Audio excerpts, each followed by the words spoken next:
No debería haber ninguna duda, la educación afectiva y sexual debe comenzar en la familia. Es, por tanto, responsabilidad de padres y madres el crear una atmósfera positiva que invite a niños y adolescentes a despejar sus dudas, sus miedos, sus problemas. No olvidemos que hablar de sexualidad es también hablar de una transmisión de actitudes, valores o principios. Así que, ¿qué hacer cuando llegan esas primeras e incómodas, la mayoría de las veces, preguntas? Pues quizá podíamos comenzar por dejar de recurrir a aquello de las flores y las abejas y a llamar a las cosas por su nombre. Buscamos algunas claves para una correcta educación sexual con la psicóloga y sexóloga Marian Ponte. Marian, muy buenas noches. Hola, buenas noches. Sexualidad todavía en muchos hogares, Marian, es un tema tabú. Se evita la conversación o bueno, en el mejor de los casos, se pospone. Sí, mira, es un tema, como tú decías, muy importante y por eso siempre vamos a tener la sexualidad, va desde que nacemos hasta que morimos y por eso los padres son los que se encargan de llevar la batuta, ¿no? Lo que suelo decir a los padres es que tengan en cuenta que hay una parte psicológica de la sexualidad y de las relaciones y eso es lo que les tienen que hacer llegar a los hijos. Muchas veces tienen miedos de cómo lo van a llevar, qué van a pensar. Yo les comento que las respuestas que tienen que dar tienen que ser respuestas siempre verdaderas, porque muchas veces se basan en mentiras para salir del paso, ¿no? Y no facilita que puedan llegar a una comprensión. Y además, si al niño le das, en función de su edad, una respuesta que se adecue, normalmente lo dejan ahí y con una sencilla explicación, las dudas que se le van presentando ya lo van llevando bien.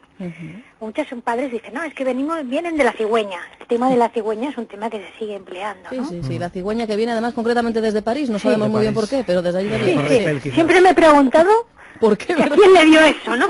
Es una cosa curiosa. Como la ciudad del amor, Marian. Será eso. Digo que se harán encarguitos por allí. Sí, debe de ser, que era un buen encargo en aquel momento.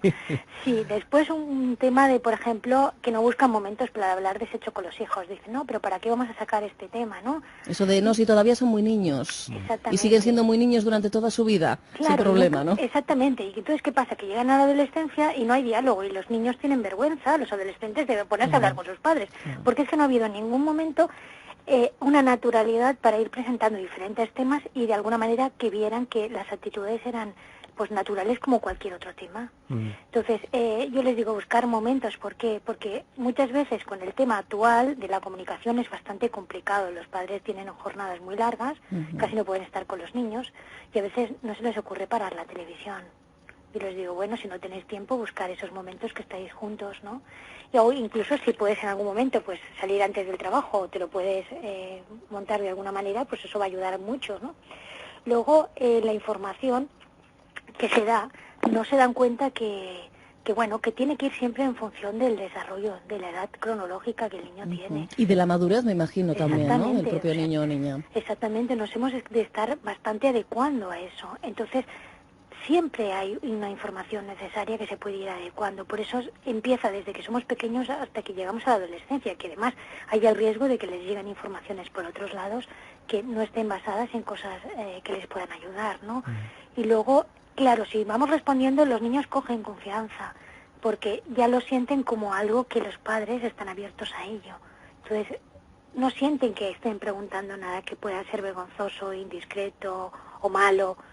Según las actitudes que estabas diciendo al principio, va a hacer que muchas veces ya empiezan a sentir que hay determinados tabús. Si los padres mismos tienen sus propios tabús, lo van a transmitir. Claro, actitudes diarias, desde la misma forma, ¿no? De demostrar cariño o en un momento dado de naturalidad ante el desnudo, son pequeñas cosas que son grandes cosas al final, ¿no? Súper importantes, porque fíjate que a veces los padres cuando sale una escena, yo me lo encuentro mucho en la consulta, salían escenas eróticas, apagaban la tele, o distraían a los niños, o hablaban de otra cosa. Y eso ocurre cuando son niños y no tan niños, ¿eh? Exactamente. ¿Qué les está llegando? Que aquello es malo, que es un tabú. Y de hecho, cuando salen escenas eróticas delante de sus padres, ya tienen determinadas edades, lo que pasan es vergüenza. Porque no se ha visto como una escena más. O empiezan una conversación para desviar la atención del televisor, ¿no? Que eso es algo muy curioso. Y luego cuando acaba la escena te mandan callar. Digo, niño, que solamente la conversación era para este rato, ¿no? Claro, y lo quitan solamente cuando se van a dar un beso y hay alguna escena y la vuelven a poner, ¿no? Sí. Entonces, evidentemente, esto está diciendo que la sexualidad no es algo tan natural. Entonces, hay mucha gente que viene adulta y me dicen, no, es que mis padres tampoco hablaron de sexo, pero tampoco me dieron una educación restrictiva. Bueno, y luego empiezas a mirar las actitudes y todas las actitudes están apuntando a que realmente tuvieran tabús e incluso muchos mitos. Mitos que hacen mucho daño, ¿no? Al final, en el desarrollo sexual de ese niño o niña. Muchísimo, porque además le damos estatus de veracidad y resulta que son cosas que nos están entorpeciendo. Y muchas veces no nos las preguntamos, las aceptamos como válidas. Luego el tema de, por ejemplo, imprescindible, ¿no? ¿Qué estamos transmitiendo cuando hablamos de sexualidad? Porque desde bien temprano tiene que entender que la sexualidad también es un afecto, un sentimiento, y que repercute en nosotros mismos y repercute en los demás. Entonces, sí, esto tiene que estar englobado dentro de esos valores, y no desde algo que queda ahí, que queda solo como algo físico, ¿no? Que a veces puedes ver. Y luego hay padres que lo pasan mal porque en algún momento dado no saben qué responder a esos hijos.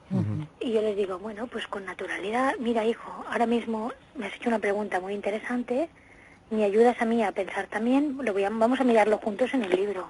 Pero llamemos a las cosas por su nombre. Decías antes, no mentir. Tampoco tratar de, no sé, ¿no? De dibujar una realidad que no es, por ejemplo, no llamando al pene pene y a la vagina vagina, por ejemplo, nombre, ¿no? Desde lo más sencillo. Otra cosita, pintando un mundo muchas veces de color de rosa, ¿no? Oye, las cosas como son, por su nombre y con la verdad por delante, ¿no? Y además es imprescindible. Porque si tú le estás llamando a la mano, claro. Porque le tienes que llamar pililita, palito. Exacto. Sí, que cuando son muy chiquitines, pues es verdad que tendemos, ¿no? Pero hombre, a suavizar. Tenemos que tratar de redirigir, ¿no? Ese vocabulario a medida que cumplen años. Exactamente, ¿no? Porque piensa una cosa, desde que somos bebés ya empezamos a tomar conciencia de nuestro cuerpo. ¿Cómo? A través de las caricias. Los niños ya se ponen las manitas en la boca o cogen las cosas, ya están de alguna manera pues experimentando con lo que son las sensaciones físicas y normalmente a partir de los 2 años ya se dan cuenta que hay diferencias anatómicas. ¿Y se tocan? Sí, y tienen mucha curiosidad por sus genitales y incluso les interesa, les llama la atención pues el pecho, quieren explorar, como tú dices, los genitales, ya empiezan un poco a utilizar la masturbación, pero aquí necesitamos saber que la masturbación entendida por esa sexualidad infantil no es la que tenemos como adultos. Es parte del desarrollo normal del niño o de la niña, exactamente, no más. No podemos poner conceptos que son nuestros. Entonces a los 18 meses de edad ya ves muchas veces que los niños se están tocando y que hasta los 3 o 5 años aquello ya empieza a disminuir un poco más la frecuencia y se va estabilizando. Y muchas veces hasta la pubertad, ¿no? Que empiezan a renacer muchas cosas. Ahí sí que es importante esta actitud de la que estamos hablando, que sea primero relajada, después que se muestre que es sano estar con su cuerpo y ahí las actitudes de que les enseñarlos a que se pueden tocar y explorar, que son cosas normales. No reprimirlo, ¿no? Exactamente, que además lo pueden hacer en intimidad, pues que tengan las manitas limpias y se va explicando un poquito los hábitos de intimidad, de higiene, de respeto del cuerpo, que se pueden tocar ellos pero no hacerlo con otros niños. Claro. Esto es muy diferente de cuando están explorando o están jugando a médicos o están de alguna manera intercambiando roles que forman parte también del desarrollo entre los niños que pues tienen muchas veces a los 4, 5, 6, 7 años juegan a esos intercambios de roles, tienen las mismas edades. Eso es muy sano y es algo que muchos padres temen, a ver si esto va a ir a más o va a ser algo negativo. No, precisamente a partir de esos juegos, como estamos hablando de ese aprendizaje, es muy sano para su salud y lo viven bien. Ahora, si un padre entra, los pilla y reacciona mal o brusco, evidentemente ahí sí que pueden dejar bastantes secuelas, ¿no? Fíjate que hay padres que piensan incluso que si los ven haciendo ese tipo de juegos, de exploraciones, de jugar a médicos, puede estar marcando incluso la tendencia sexual de su hijo y de su hija, ¿no? Esto no tiene por qué ser así, desde ni luego. pies ni cabeza. Y eso es por incomprensión y por no entender que la sexualidad, volvemos a decirlo, de los niños no es la mente adulta. No tenemos que poner nuestras cosas ahí. Y otra cosa importante, muchos padres también tienen miedo de si se dan besitos o se tocan, a ver si los niños... Eso no solamente es necesario, sino que es sano, porque tú les estás enseñando un poco a que la sexualidad también se asocia pues a esa manera de dar cariño y de quererse y de ser natural. Otra cosa es que el niño en un momento dado, y pasa en algunos casos, pues no pare de tocarse y haya una obsesión con la sexualidad. Bueno, tendremos que ver si es la manera de calmar su tensión. Muchos niños cuando se sienten solos, tienden a tocarse mucho porque se han dado cuenta que eso les alivia. Pues bueno, vamos a ver qué pasa, vamos a entender en qué contexto se da y cómo, pero sobre todo con mucha calma, porque si una madre se pone nerviosa o ve que el niño se toca mucho y... Sí, o le quita las manos, ¿no? Le da como un pequeño golpecito bueno, en las manos. Incluso no seas cochino, ¿no? También. Exactamente, también, a lo mejor tú puedes, si ves que es un tema de que lo llevan mal por otras cosas, simplemente le vas hablando de otra cosa, como de forma distraída, pero que ni siquiera el niño lo asocia a eso. Claro. O sea que hay muchas maneras de hacerlo, ¿no? Por eso es lo que decíamos, ¿no? Luego preguntas que hacen los padres, ¿no? Lo de si, ¿por qué yo soy diferente a mi hermanita? Hombre, fíjate, yo me pongo como ejemplo, mi hijo acaba de cumplir los 3 años, sí, yo creo que la primera pregunta que me ha planteado, y además yo creo que es algo que en su clase, por ejemplo, está siendo muy generalizado, es ¿por qué los niños hacen pis de pie y las niñas sentadas? Por ejemplo, pues es, digamos, esas primeras preguntas a las que hay que responder desde ya, ¿no? Con esa naturalidad de la que venimos hablando, Marian. Esta pregunta es sencilla, luego ya se nos va complicando el asunto. No, y por eso le dices, mira, los niños y las niñas, la verdad es que físicamente no se parecen, y eso hace que también en la forma de vestir y en la forma de hacer las cosas es distinto. Normalmente esta respuesta suele funcionar. Les convence. Y además no has visto que las niñas llevan vestido muchas veces, los niños llevan pantalones. Bueno, pues como ya están adecuadas a esa edad, no necesitas mucho más. Otra cosa es que te vayan preguntando más cosas, pero son preguntas justamente que empiezan a explorar, ¿no? ¿O por qué mi hermanita es diferente? Pues están hablando en el fondo de lo mismo, pues le comentas lo mismo, ¿no? Es que somos distintos. O el tema de, en algunos casos, de dónde vengo yo. Son preguntas muy típicas y a partir de los 4 años se preguntan muchísimo, ¿no? Sí, la verdad es que es verdad que en estas etapas es fácil, ¿no? Porque en un momento dado, pues no sé, son conscientes, quizá no en la propia familia, pero ven que el amiguito o la amiguita ha tenido un hermanito y Amachu tenía la tripa gorda, bueno, pues ha salido de la tripa de Amachu y yo Amachu, pues de la tripa y se te quedan así como diciendo, bueno, vale, venga, de momento me has convencido, yo salí de tu tripita, luego ya vendrá el pero ¿y de dónde vienen algo, los niños? Como diciendo, bien, de la tripa, bueno, ya te pillaré en otro momento. Claro, decirte la barriguita es más que suficiente. Sí, de momento. Cuando no se siente satisfecho es cuando le puedes explicar, pues mira, hay 3 agujeritos en las mujeres, en las mamás, ¿no? Uno sale la caquita, otro pues para orinar y del otro ha salido el bebé. Esto ya es algo más graduado y con esto se queda más que satisfecho, porque no le hace falta mucho más, ¿no? Claro, ya llegará el momento de la semillita famosa, ¿no? Sí. Claro, y por eso también, pues esto que estamos diciendo, ¿no? De entender que van a haber esos periodos donde hay esa masturbación y que se tienen que entender también desde ahí, ¿no? O esas preguntas, ¿no? Y el tema del castigo o la riña, que sepan los padres que generan muchos problemas adultos que yo me encuentro en la consulta, que no les han dado ninguna importancia, pero que a partir de ahí han marcado etapas, porque no les han enseñado que eso formaba parte de algo natural de su propia intimidad y que se podía vivir con tranquilidad y con placer, el placer hacia el cuerpo, eso es imprescindible enseñarlo, ¿no? Sin embargo, hay muchos padres, muchas madres, Marian, que piensan que el hablar de sexo a sus hijos e hijas puede llegar a suponer una experiencia prematura para ellos o ellas. Y no, hablar de sexo o de sexualidades, como le gusta hablar en este caso a Marian, en este caso estamos previniendo, ni mucho menos adelantando hechos, ¿no? Claro, tienen que saber esos padres que está muy comprobado y que además hay estudios súper serios que demuestran que el haber hablado de todo eso favorece que los niños no solamente tengan una sexualidad más sana, sino que en un futuro no tengan posibles abusos o otros problemas. Por ejemplo. Porque los padres han de saber que los niños están expuestos a muchas informaciones. O sea que si nosotros no preparamos a los niños, van a tener un montón de informaciones que van a llegar desde la escuela, piensa que con los medios de internet, desde el teléfono, los compañeros, otros adultos, y pongo un ejemplo. Por eso es muy importante que estos temas se hayan abordado, y tú ponías el ejemplo de tu hija. El otro día, mi sobrina, por ejemplo, me comentaba cómo un señor le había sacado la lengua en el metro. Tiene 11 años. Lo vivió fatal. Sí, cogió miedo, dijo a ver si me va a hacer algo a mí y a mi mamá, y su mamá estaba ahí. Pero como es una niña que está preparada, fluida, lo pudo explicar. Y le pudimos decir, mira, esto es esto, la próxima vez simplemente di algo en voz alta y ya verás como ese señor en el metro lo llevará mal, no te quedes callada. Porque la niña tenía miedo de esa agresión. porque fue una situación brusca.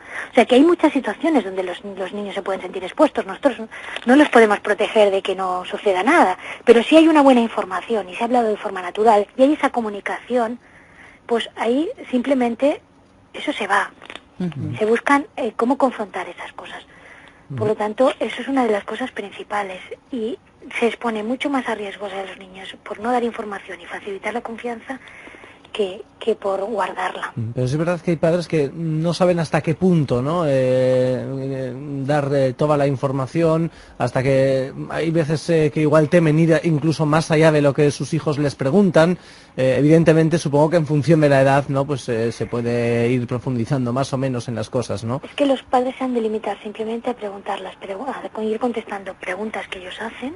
Por lo tanto, si ellos se quedan convencidos, no hay que adelantarse a sus edades, utilizando el lenguaje que ellos ven que tienen los niños, y en medida que tienen diferentes edades, pues también ir introduciendo temas como puede ser la anatomía, el cómo funcionan las cosas, la importancia de proteger el cuerpo, de decir no, diferencia entre una caricia afectiva y erótica. Estas son cosas que no nos damos, no las miramos, pero es muy importante. Darte cuenta del uso de Internet de los niños, porque a veces, bueno, tú sabes que hay muchos usos actualmente, que han habido muchos problemas con tema de menores, ¿no? Y se vio el caso de que preadolescentes, incluso adolescentes, a muchos adultos utilizaban cosas de Internet a cambio del recargo de móviles. Sí. Hubiera muchas historias de estas, ¿no? Entonces, claro, si tú todo esto lo has preparado y le dices, mira, tu cuerpo es un territorio donde nadie tiene que entrar, tú no tienes que dar permiso. Y de alguna manera no des, por ejemplo, pues tus datos, no des el teléfono a nadie, cosas así sí hace falta explicarlas, pero con mucha naturalidad, sin que los niños se asusten o corra la alarma, ¿no? Estamos hablando en todo momento, lógicamente, de relaciones sanas, responsables, y hay un punto que Marian Ponte en su página web resalta en la educación sexual, en este caso de los adolescentes, que es la educación, Marian, basada en la igualdad de géneros. Es clave también, ¿verdad?, para fomentar esas relaciones sanas y responsables. Además de clave, cuando los niños son pequeños, en realidad no tenemos que hacer tantas distinciones. Tienen que sentir que todo es natural. Luego, si se han educado desde ahí, se sentirán seguros de sí mismos, porque lo que se habrá valorado es la persona y sus valores fundamentales, y la honestidad de la manera en que comparten sus vidas. Y evidentemente ahí los padres tienen un gran papel a hacer, porque después van a estar en otros contextos, y gracias a esas cosas van a poder compensar muchas historias que puedan suceder.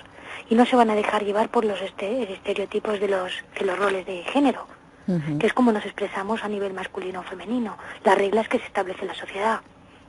Ahí es necesario una cierta flexibilidad, ¿no? Claro. Debemos ayudarles en todo momento, al final yo creo que es en lo que estamos incidiendo, a digerir, a interpretar, especialmente nuestros adolescentes tienen sobreinformación muchas veces, que no es que sea buena, sino sobreinformación que les llega de la televisión, del cine, de las revistas, y cuando nosotros no damos esas respuestas tenemos que tener claro, Marian, de que las van a buscar en otras personas, pueden ser sus amigos, pueden ser sus compañeros de clase, y lógicamente el riesgo de que esa información les llegue distorsionada, por ejemplo, es altísimo. Es altísima, y te diré que siguen habiendo muchos embarazos no deseados en adolescentes y en edades muy tempranas. Yo que estoy en un chat con adolescentes donde respondo algunas de las preguntas, el tema de constantemente si se han quedado embarazadas es a menudo, y mucho más de lo que podamos suponer, ¿no? Y mucho miedo a la reacción de los padres. Claro. Ahí se ve que falta toda esa parte, ¿no? Esa confianza de la que hablábamos, ¿no? Exactamente, y además una de las preguntas, ¿puedo abortar sin consentimiento de los padres? ¿A qué edad puedo? Estas son preguntas habituales, ¿eh? Por eso es muy importante educar en valores en todas las áreas. La sexualidad es una más que vamos a tener que vivir en la vida.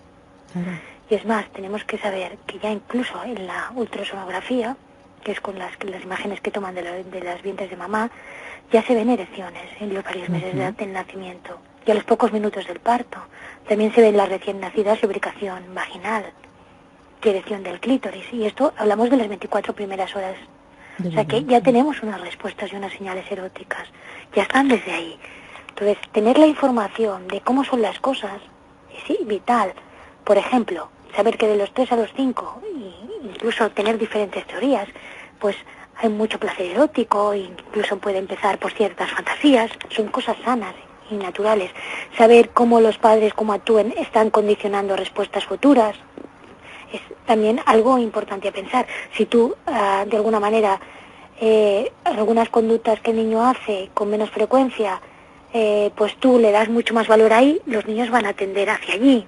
O sea que estamos todo el rato, lo que decimos, modelando lo que va a ser el futuro de esos niños y cómo van a vivir las cosas, porque eso es inevitable, ¿no? Tener libros, si tienes algunos problemas, o algunos profesionales, pues decir, oye, mira, yo no sé cómo tratar con mi hija de 4 años, sino para de preguntarme de dónde vienen los bebés, o otras cosas. Bueno, pues ahí hay libros donde ya puedes incluso leerle un cuento, o una especie de historia, porque no tiene que ser algo muy brusco, tiene que ser algo muy fácil, que además estás relacionándote afectivamente, y a mí me parece que el uso de los cuentos es precioso, y es una manera de que la niña ya va construyendo en su mente, y además están adecuados a la edad, por si los padres tienen dudas. Es una manera no forzada también, ¿no?, de contarle las cosas, que no salga todo forzado porque te lo tengo que contar, y una manera fácil de digerir también, ¿no?, esa información. Claro, y además es que ya no tienen que preocuparse, oye, lo he hecho bien, lo he hecho mal. Claro, los 6 o los 7 ya tienen muy claras las diferencias anatómicas entre los hechos, observan a los padres, miran su cuerpo, la desnudez, empiezan a mostrar esa timidez, y hay padres que dicen, pero ahora ¿por qué se vuelve tímido? Si es que este niño no era así.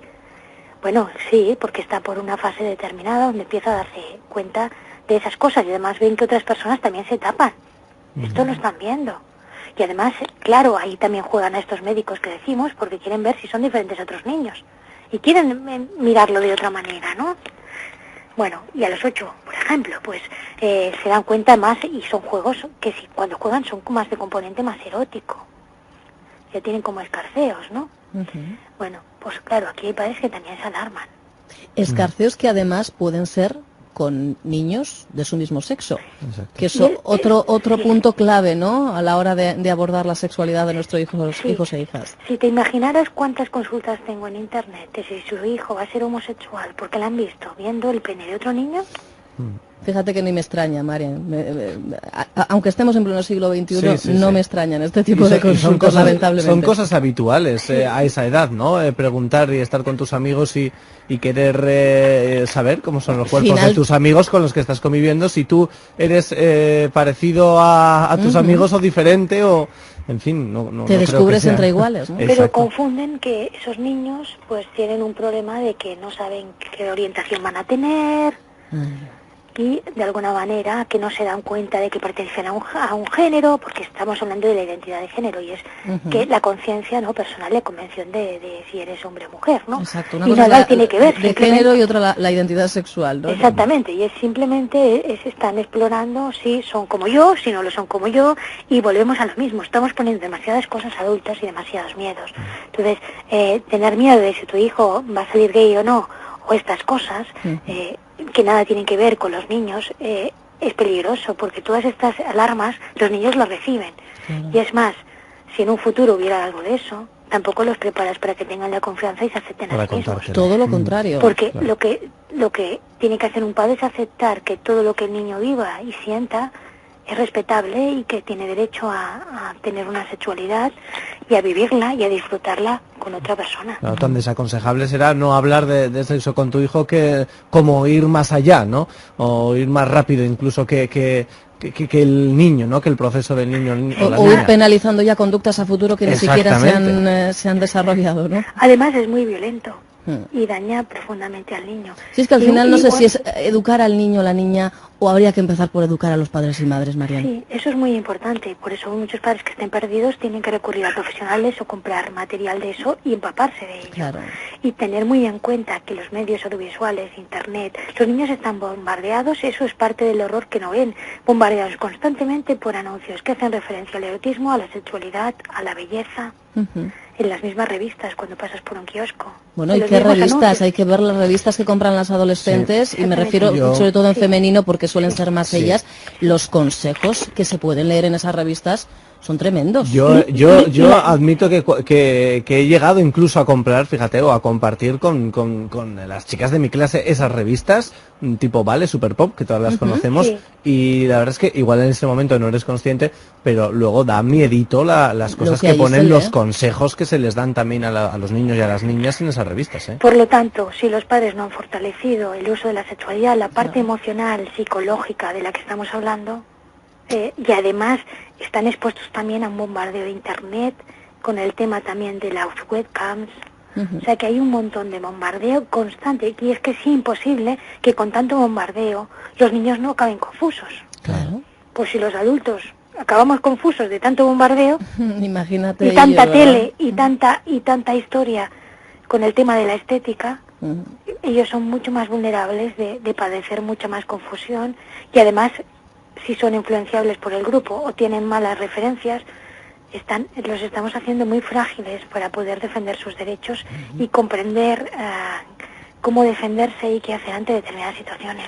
Y cómo al final decidir por sí mismos, por sí mismas, que no deja de ser algo fundamental cuando hablamos de sexo, ¿no? De sexualidad. Esa educación sexual adecuada y abierta no solo va a ser que nuestras hijas e hijas se abran a nosotros, que creo que es fundamental, sino que en un momento dado ellos van a ser capaces de reflexionar, de pensar y de decidir cuándo y hasta dónde. Claro, darle esos criterios interiores. Por eso los errores, y ahora estábamos hablando un poco de esto, es tener en cuenta lo que decíais. Es importante resumirlos también, ¿no? Un poco el no dar información que, como decíamos, no corresponda, ¿no? ¿De acuerdo? Porque dar mucha información también es un problema, ¿eh? Hay padres que dan demasiada, o no dan o dan demasiada. También eso puede generar cosas, ¿no? Luego, el tema de, decíamos, hacemos un resumen porque esto va bien, ¿no? Porque hemos hablado de muchas cosas, ¿no? Reñir a los niños por tocarse, bueno, sobre todo en los primeros años, esto todavía afecta más. Esto no lo he comentado, lo de los primeros años, pero pueden hacer sentir culpabilidad. Y esta culpabilidad genera que muchas veces tengan cosas que no conectan en las edades adultas que están relacionados con esto, ¿no? El tema de los mitos, que no, aunque no nos hemos entretenido aquí, como sabes, los mitos son súper importantes y esto generan confusiones. Uno de ellos, lo hemos dicho, es el tema de la cigüeña, ¿vale? Otro, por ejemplo, el asumir, porque los niños tienen mucha información y muchos padres lo asumen, que ya saben demasiado de eso. Y que para qué van a hablar con sus hijos si casi saben más que ellos. Porque han mirado internet, están con muchos jóvenes. No, eso no es cierto. Y además no tenemos que hacer que esos niños tengan que buscar informaciones con otros adultos o en lugares donde no corresponden, ¿no? Luego, esto que decías tú de la igualdad, esto también suele ser un error cuando no se hace una igualdad entre ellos y no se les dan, de alguna manera, las opciones para desarrollar toda su emocionalidad y toda su persona, ¿no? O lo que hemos dicho también, lo de la pubertad, no hablarles de sexualidad hasta que no son grandes. Porque resulta que ahora los padres asumen o creen que es cuando van a querer tener relaciones sexuales. Y yo les digo, ¿y no había cuerpo antes? No habían emociones, no había necesidad de caricias, no había necesidad de conocimiento, no había maneras de intentar comprender cómo funcionas. Siempre ha habido cuerpo, desde que somos bebés que nos tocan. Y además las caricias nos dan un esquema corporal y una identidad. Desde ahí ya es importante, ¿no? Y luego de alguna manera el que los niños vean que se pueden dar los besos los padres, se pueden hacer bromitas y que no es tan malo. Desde un equilibrio, evidentemente, ¿no? Y que no sea agresivo para esos niños, porque también es cierto que en algunas edades, pues a lo mejor pillar a los papás teniendo relaciones sexuales, pues depende cómo sea en esas circunstancias, pues también puede asustarlos si no se les explica. Claro, claro. Ni tanto ni tan calvo, que se suele decir, ¿no? Bueno, pues... Exactamente, por lo tanto hablar siempre de sexualidad. No hay una fecha ni un momento concreto para eso. Y de alguna manera lo que importa es que esa información está de forma amplia y después ya se irá poco a poco matizando en función de las edades. Exacto. Pues decíamos que íbamos a buscar algunas claves para una correcta educación sexual y yo creo que 30 minutos después manejamos unas cuantas, así que confío en que las pongáis en práctica, padres, madres que a esta hora estáis escuchando La Noche Despierta de Radio Euskadi. Y sobre todo dejemos la vergüenza y el miedo de lado, porque seguramente más miedo y más vergüenza tienen esos hijos e hijas que no saben cómo enfrentar un tema que les preocupa y que, pues fijaros, muchas veces no encuentran ese espacio íntimo y natural en su propio hogar, y eso es fundamental. Ese es el espacio que queremos buscar, ¿verdad, Marian? Sí, y yo terminar diciéndole que lo importante de todo esto es educar en que tengan las responsabilidades y sepan las consecuencias de sus acciones, tanto a nivel sexual como en la vida, y que en realidad educar es hacer libres a las personas. Exactamente. Pues Marian Ponte, como siempre, muchísimas gracias por este ratito con nosotros. Ahora te dejamos descansar, que tú ya te has merecido el descanso de jornada. Nosotros seguimos dándole un poquito más. Un fuerte abrazo. Un fuerte abrazo. Gracias. Agur.